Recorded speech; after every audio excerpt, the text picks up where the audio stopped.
গত কয়েকদিন ধরে আমি যেহেতু আরজি থেকে ভিডিওগুলো শেয়ার করছি তোমাদের কাছে, আমি কিছু কমেন্ট যেগুলো পাচ্ছি সেগুলো কিন্তু অনেক আসছে।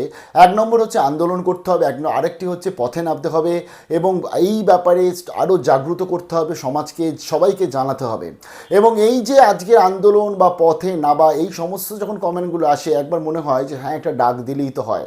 তবে আজকের আরজি টেকের যা মেম্বার আছে বা আরজি টেকে যারা ভালোবাসে, বা বিশেষ করে আরজি টেকে ভালোবাসার থেকে বড় কথা বর্তমানে যে কলেজ ইউনিভার্সিটি অ্যাডমিশান এবং WBCAPর অ্যাডমিশান বলুন বা জয়েন্টের রেজাল্ট বলুন বা আজকের প্রেসিডেন্সির আজকের রেজাল্ট বলুন বা PUMT ইটি বলুন বা আপনি জেকা বলুন, জিলেট বলুন, যে সমস্ত জিনিসগুলো ইনক্লুডিং রিক্রুটমেন্ট, সমস্ত জিনিসগুলো একটা জট পাকিয়ে রয়েছে এবং সেখানে তারিখের পর তারিখ আসছে। আজকের অন্তত আমরা যদি সবাই মিলে আজকে ডাক দিতাম, তাহলে 5 লাখ স্টুডেন্টসের মধ্যে অন্তত 5,000 স্টুডেন্টস আশা করি সেই আন্দোলনে মনে হয় পথে নামতো। কিন্তু ডাক দেবো কোন সাহসে ডাক দেবো? আজকে যে ঘটনা ঘটে গেছে কলকাতাতে, রাজপথে যে ঘটনা ঘটেছে, অত্যন্ত লজ্জার ঘটনা ঘটেছে। এবং আমি একটা এডুকেশনাল চ্যানেল হয়ে আজকের এই লজ্জার যে ঘটনাটা, এটা তোমাদের কাছে শেয়ার করছি। এবং আমি আশা করব ইউটিউবে বাংলাতে যত ইউটিউবার আছে যারা, সেটা এডুকেশন চ্যানেল হতে পারে অথবা যারা বিশেষ করে ফুড অ্যান্ড লাভারের চ্যানেল হতে পারে বা ব্লগ চ্যানেল হতে পারে, যে কোনো চ্যানেলে যারা রয়েছে সবাইকে বলবো এটা শেয়ার করার জন্য। সৎসাহস দেখান। আজকের যে ঘটনা ঘটেছে এটা লজ্জায় মাথা সবার হীন হয়ে যাবে, মাথা সবার নিচু হয়ে যাবে। আন্দোলন করতে বলছো তোমরা, আজকের জানো আন্দোলন ছিল এবং আরজি করের জন্য আজকের আন্দোলন ছিল। ভাবো আরজি করের বাবা মা যারা আজকে আমার আরজিটি করে মেম্বার আছে, তারা বাবা মা, তারা পেরেন্টস আছে, তারা নিশ্চয়ই এটা বুঝতে পারবে। এবং যারা তোমরা ছোটো ছোটো ভাই বোন রয়েছে তারাও আশা করি বুঝতে পারবে কিছুটা। দেখো আমি একজন, আমার একটি 5 বছরের ছেলে আছে, আমি একজন বাবা।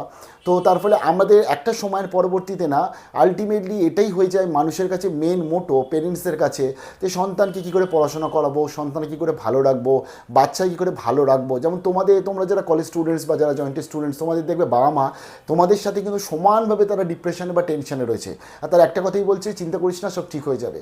তো একটা বাবা মা অর্থাৎ সন্তানকে এই বলছে, গায়ে কাটা দিচ্ছে, সন্তানকে ছোটোবেলা থেকে তিল তিল করে মানুষ করা, তার পরবর্তী তার সাথে একটা নির্যাতন এবং একটা অসহনীয় একটা একটা নির্যাতন যেটা ঘটনা ঘটেছে এবং আমাদের ওয়েস্ট বেঙ্গলেই ঘটেছে। এবং সেই ঘটনার তারা প্রতিবাদে আজকে বাবা মা রাস্তায় নেমেছিল। এবং বাবা মা রাস্তায় নেমেছিল, বুঝতে পারছেন কতটা কোন সিচুয়েশানে গেলে যে সন্তানের জন্য বাবা মা রাস্তায় নেমেছে, রাস্তায় নেবে তারা আজকের একটা আন্দোলন করছে। এবং সেটাও ধরতে গেলে হাইকোর্টের তারা অনুমোদন ছিল সেই আন্দোলনে। অত্যন্ত লজ্জার সাথে জানাচ্ছি যে আমাদের রাজ্যে ঘটে গেছে ঘটনা। সেই বাবা মার মধ্যে যে মা রয়েছেন, অর্থাৎ মা মানে পৃথিবী, মানে অল ওভার ওয়ার্ল্ড ইউনিভার্স সবার মধ্যে সেরা সম্পদ, সেই মায়ের ওপর আজকে আঘাত এসছে, সেই মাকে মারা হয়েছে। আমরা মানে আমি কথাটা বলছি জাস্ট মানে I am like goose bumps, মানে ইটস ফিলিং, মানে কী বলবো আমি, বা যে কী সিচুয়েশান তুমি ভাবো আজকে, যে তুমি ভাবছো আন্দোলন করবে তোমরা, আজকে মাকে ছাড়া হচ্ছে না। তাহলে তোমাদের যদি আমি আজকে ধরো আন্দোলনের জন্য বলি যে চলো আমরা আন্দোলন করি, রাস্তা নিয়ে পথে নেবি, তোমাদের তো এমনি পাট পাট করে পেটাবে তোমাদের, তোমরা কলেজ স্টুডেন্ট সবাই। তাহলে তুমি বুঝতে পারছো এই সিচুয়েশনে দাঁড়িয়ে আন্দোলন করে রাস্তায় নেবে, পথে নেবে। আমি কোনোদিন এই শাসক দলের পক্ষে নিন্দা করিনি। হ্যাঁ, যেটা ভুল সেটা ভুল বলেছি। শুধুমাত্র এই শাসক দল না, আজকে আমাদের কেন্দ্রেও যারা রয়েছে তাদেরকেও যেটা ভুল সেটা ভুল চোখে আঙুল দিয়ে বলেছি প্রত্যেকটা ক্ষেত্রে। তোমরা যদি আমার লাস্টে 5-6 বছরের ভিডিওগুলো দেখো, এই যে ট্যাব কেনার টাকা যেটা শুধুমাত্র এইচএসদের কেন দেওয়া হবে, অনেক স্টুডেন্ট সে সময় ছিল যারা কলেজ পড়তো, তাদের ট্যাব কেনার পয়সা ছিল না, মোবাইল কেনার পয়সা ছিল না। এখন নয়, সবার হয়ে গেছে, কারণ তারাই সবাই আসছে। তাদের হয়েও আমি বলেছিলাম রাজ্য সরকারকে এদেরকেও দিন। ইউজিসিকে কিন্তু কম কিছু বলা হয়নি, যে সময় ইউজিসি আজকে বিভিন্ন তার নতুন নতুন রুলস রেগুলেশন নিয়ে এসেছিল। ইউজিসি চালায় সেন্ট্রালে। আমি কোনোদিন রাজ্যের বা কেন্দ্রের শাসক দলের নিয়ে পক্ষপাত তুষ্ট বা আজকে সমালোচনা নিশ্চয়ই করেছি, বাট সেরকম কিছু বলিনি। বাট আজকের বলতে বাধ্য হচ্ছি, এনাফ ইজ এনাফ। টুডে আজকের যে ঘটনাটা ঘটেছে, মাননীয় মুখ্যমন্ত্রীর উচিত, আপনার উচিত কিন্তু মাননীয়া, যে এই বিষয়ে বক্তব্য রাখা এবং এই বিষয়ে যাবতীয় যা তদন্ত করে, এবং সবথেকে বড় কথা আরজি করে সেই মায়ের পাশে গিয়ে আপনার আজকে দাঁড়ানো উচিত, তার পাশে আপনাকে থাকা উচিত আজকে, যে সরি, এবং তাকে বলা উচিত সরি। আমাদের মেবি কোনো, কারণ আপনার রাজ্য, এটা আপনার রাজ্য, আপনার পুলিশ, আপনার সরকার চলছে এখানে। তো তোমরা যারা যে কলেজ স্টুডেন্ট, জয়েন্ট স্টুডেন্টস, তারা ভাবছো যে আন্দোলন করবো, পথে নামবো, আমরা সমস্ত কিছুকে একটা জায়গায় নিয়ে আসবো, সবাইকে জাগ্রত করবো। আর তোমাদের বলে দিই, আজকে মা যদি মার খায়, তাহলে তোমরা তো কোথাকার কে, বুঝতে পারছো? আমরা তো কোথাকার কে, আমাদের তো তাহলে মনে হয় পিটিয়ে শেষ করে দেবে।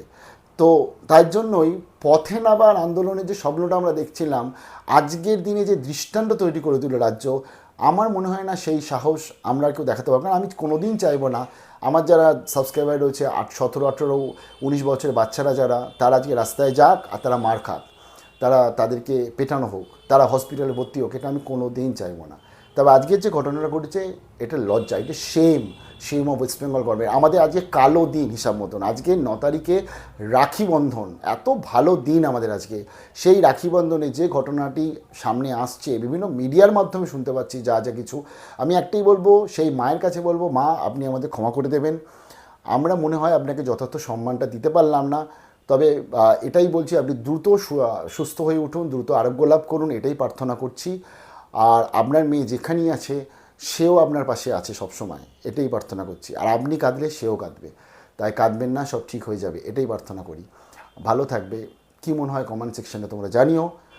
আরেকবার সরি চেয়ে নিলাম সে মায়ের কাছে।